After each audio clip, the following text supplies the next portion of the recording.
travaux sur la microfinance, et qui a ensuite développé ce concept de projet d'entreprise à impact dont l'objectif est d'avoir un impact social.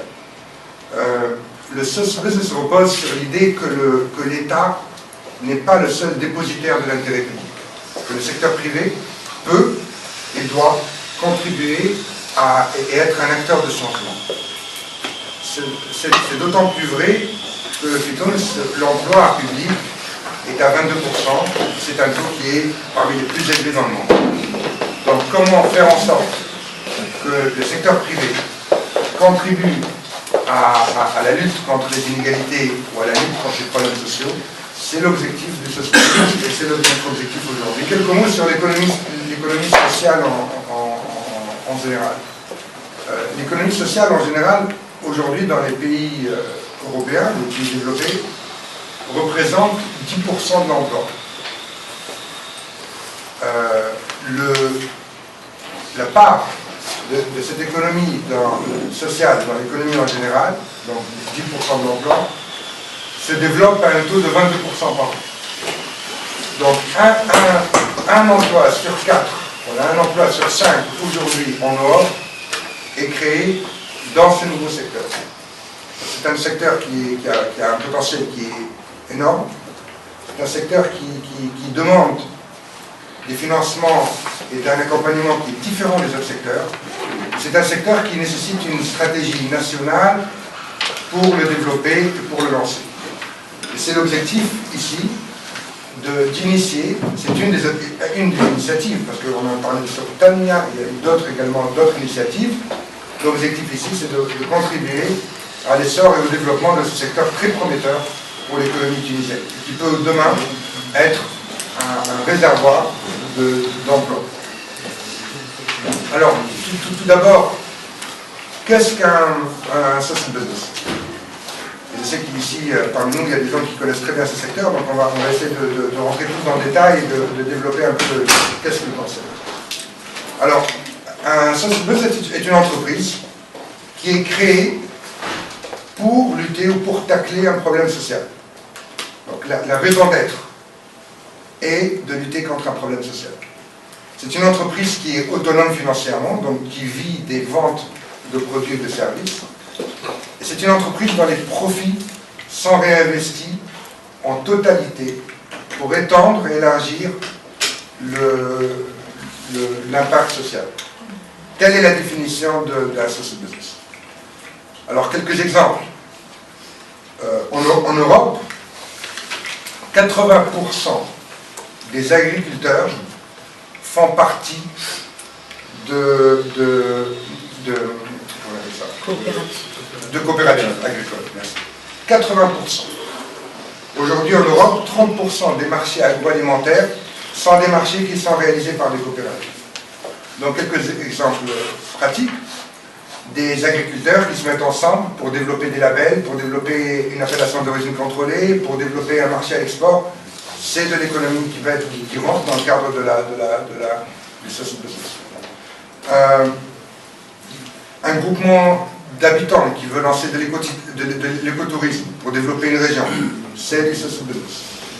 Un établissement qui se crée pour les handicapés ou pour les personnes atteintes de maladies, et du social business.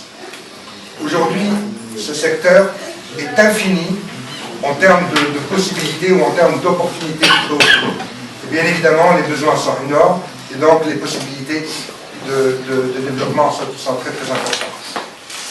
Alors pourquoi un accélérateur? Pourquoi EBDA? Parce que ces secteurs sont des secteurs qui sont vitaux pour l'économie, très importants pour nous, mais qui ne peuvent pas, qui ne trouvent pas dans les outils de financement classiques les réponses à leurs besoins. C'est un secteur qui a des besoins spécifiques en termes de financement, donc des outils financiers spécifiques, et également en termes d'accompagnement.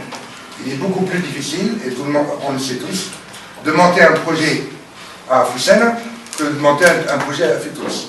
Et donc l'accompagnement nécessaire pour ce type de projet est un accompagnement spécifique. Donc, pour terminer, EBDA est le premier accélérateur de social business dans le monde. Qu'est-ce qu'un accélérateur? C'est un programme dans lequel les candidats viennent passer 2 mois. Pendant 2 mois, ils et elles développent leur stratégie. Et à la fin des 2 mois, présentent leur projet devant des investisseurs et lancent leur projet. Le UPDA continue ensuite, par la suite, à les accompagner pendant une période de 5 à 7 ans. Les financements dont on parle, c'est des financements entre 100 et 600 000 dinars, avec une moyenne qu'on espère atteindre de 400 000 dinars. Donc c'est des projets assez importants. Le type de financement qu'on accorderait, c'est des accords des financements, comme vient de le dire mon collègue, des financements en capital et en dette, sans garantie personnelle. Encore une fois, ce point est très important, aucune garantie personnelle ne sera demandée. Ce qui est demandé, c'est la pertinence du projet, ce qui est demandé, c'est la qualité de l'entrepreneur, et ce qui est demandé, bien évidemment, c'est un impact social important pour qu'on puisse, à travers UPDA, contribuer au lancement d'une première génération de social business, contribuer, parce qu'il y a d'autres initiatives qui le font, et contribuer donc au développement de ce secteur. Cette initiative est le fruit d'une collaboration, bien évidemment initiée par la Banque africaine de développement, qui est l'initiateur de cette initiative, avec Professeur Younes et Younes Social Business, mais également avec d'autres acteurs. Je cite aujourd'hui l'université de Yale, qui a contribué, parce qu'ils voient dans cette innovation première dans le monde un cas très important, donc a contribué à l'élaboration de tout le programme de formation. Il y a également JWT, l'agence de publicité, et il y a le cabinet de conseil, Mazars, qui est le leader, un des leaders mondiaux de l'audit et de la certification, et dont M. Mourad-Fred, ici, le critère, c'est le candidat, le ou la personne qui est l'entrepreneur qui va monter, qui va porter le projet. Là-dessus, il n'y a pas de niveau d'éducation minimum requis. Il y a par contre de l'expérience qui est requise. Donc un bon entrepreneur, c'est quelqu'un qui a au moins une expérience de gestion, une expérience qui est liée au secteur. Donc ça, c'est le premier critère. Le deuxième critère, c'est l'impact social. Quelle est la taille et l'étendue de la population des bénéficiaires. Là-dessus, c'est un point fondamental qui va bien évidemment toucher et favoriser les projets qui, bien évidemment, touchent une plus grande population, une plus grande problème social. Et la troisième question est la question de la pérennité, de l'autonomie financière à atteindre.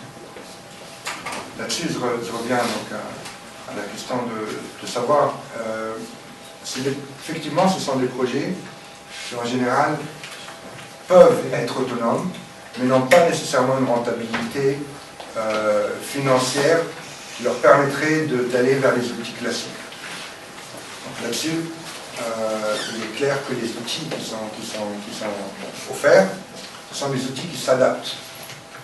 Et je vous parle de l'expérience, en tout cas, de Younes Social Business dans le monde. Aujourd'hui, il y a des projets qui ont un impact social très important, énorme, vraiment important, mais qui en termes de rentabilité, arrivent à l'autonomie, mais n'arrivent pas nécessairement à avoir une très dégager des. Donc là-dessus, il est important que ces projets voient le jour, et donc il est important d'adapter les outils de financement en termes de période de grâce, en termes, on a dit tout à l'heure, de garantie demandée, en termes même de type de financement entre la partie dette et la partie capital.